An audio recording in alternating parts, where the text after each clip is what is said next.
రాష్ట్రంలో ఈరోజు red book రాజ్యాంగంతో ఏ రకంగా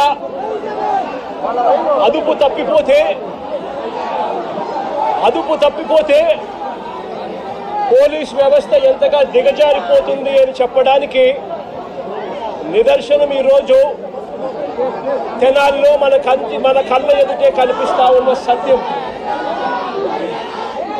ఈరోజు నిజంగా ఈ ఘటన చూస్తే ఎలాంటి దారుణమైన పరిస్థితులు కనిపిస్తాయి అనంటే ఈరోజు రాష్ట్రంలో జరుగుతా ఉన్న అనేక సంఘటనలు ఒకసారి గమనించినట్లయితే ఆ ప్రతి సంఘటన కూడా ఏ రకంగా చంద్రబాబు నాయుడు గారు ఆయన పార్టీ రెడ్ బుక్ రాజ్యాంగం తీసుకొని వచ్చి పోలీసు వ్యవస్థను దుర్వినియోగం చేస్తూ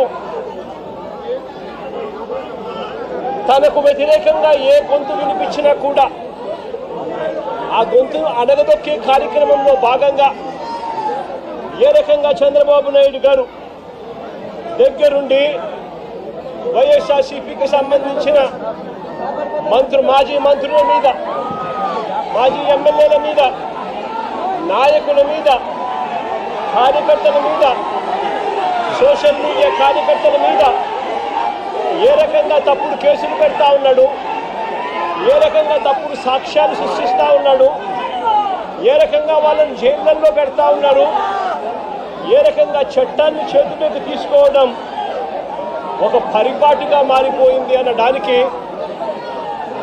ఈరోజు రాష్ట్రంలో జరుగుతూ ఉన్న రెడ్ బుక్ రాజ్యాంగం మన కళ్ళ ఎదుటే కనిపిస్తూ ఉన్న సత్యం. ఆ రకంగా రెడ్ బుక్ రాజ్యాంగాన్ని ఉపయోగపెడుతూ అదుపు తప్పిపోతే పోలీస్ వ్యవస్థ, ఆ పోలీస్ వ్యవస్థ ఎలాంటి వికృత రూపం దాలుస్తుంది అని చెప్పడానికి నిదర్శనం ఈరోజు తెనాలిలో జరిగిన ఘటన.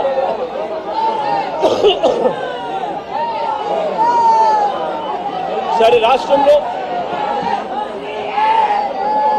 ఇంత భయానక పరిస్థితుల మధ్య తెనాలిలో అసలు ఏం జరిగింది, తెనాలి ఘటన ఎందుకింత అన్యాయమైన ఘటన అని చెప్పి ఒకసారి లోతుల్లోకి ఒకసారి అందరం కలిసికట్టుగా పోదాం.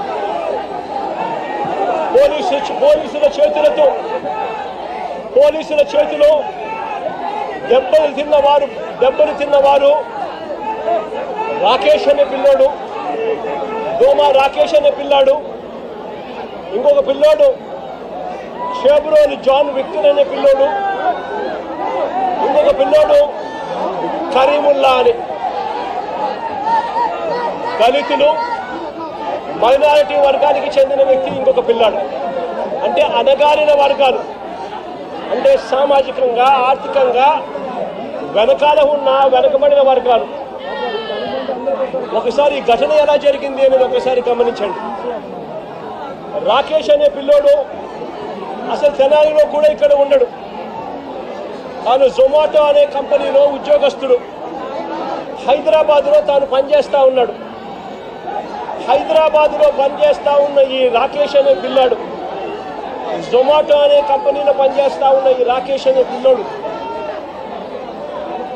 తనకు ఏదో పాత కేసుకు సంబంధించి, వీళ్ళంతా యంగ్స్టర్స్, చిన్ననాటి సమయంలో వీళ్ళకి ఏదో పాత గొడవలు, పాత ఏదో గొడవల నేపథ్యంలో ఉన్న కేసుల మధ్య ఈ పిల్లాడికి సంబంధించిన ఒక పాత కేసులో వాయిదా కోసం మాత్రమే ఈ పిల్లాడు తెనాలికి వచ్చినాడు. కానీ ఈ పిల్లోడు ఇక్కడ పనిచేయడంలా, ఈ పిల్లోడు ఇక్కడ ఉండడంలా, హైదరాబాద్లో పనిచేస్తూ ఉన్నాడు జొమాటో అనే కంపెనీలో. ఈ పిల్లాడును చూడడానికి ఈ పిల్లాడు ఫ్రెండ్స్ వచ్చారు. ఈ పిల్లాడు కూడా పాలిటెక్నిక్ మెకానికల్ చదివిన పిల్లాడు. ఈ పిల్లాడును చూడడానికి ఈ పిల్లాడు ఫ్రెండ్స్ మంగళగిరి నుంచి వచ్చినారు. వాళ్ళు కూడా ఇక్కడ ఉండరు.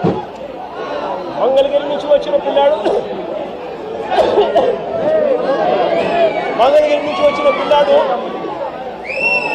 విక్టర్ అనే పిల్లాడు ఈ విక్టర్ అనే పిల్లాడు జూనియర్ అడ్వకేట్. ఈ విక్టర్ అనే పిల్లాడు జూనియర్ అడ్వకేట్. ఈ జాన్ విక్టర్ అనే పిల్లాడు జూనియర్ అడ్వకేట్. ఈ పిల్లాడు బార్ కౌన్సిల్ లో రిజిస్టర్ అయిన సర్టిఫికేట్. జూనియర్ అడ్వకేట్ గా ప్రాక్టీస్ చేస్తా ఉన్న ఈ పిల్లాడు చూడడానికి ఈ పిల్లాడు వచ్చాడు. ఈ పిల్లాడితో పాటు మంగళగిరి నుంచి కరీముల్లా అనే పిల్లాడు, ఇంకొక యంగ్స్టర్ 21 సంవత్సరాలు. ఆ పిల్లాడికి ఇంకొక యంగ్స్టర్ అక్కడ తాను తనాల్లో ఉండడు, తాను కూడా మంగళగిరిలో ఉంటాడు. ఈ బాబులాల్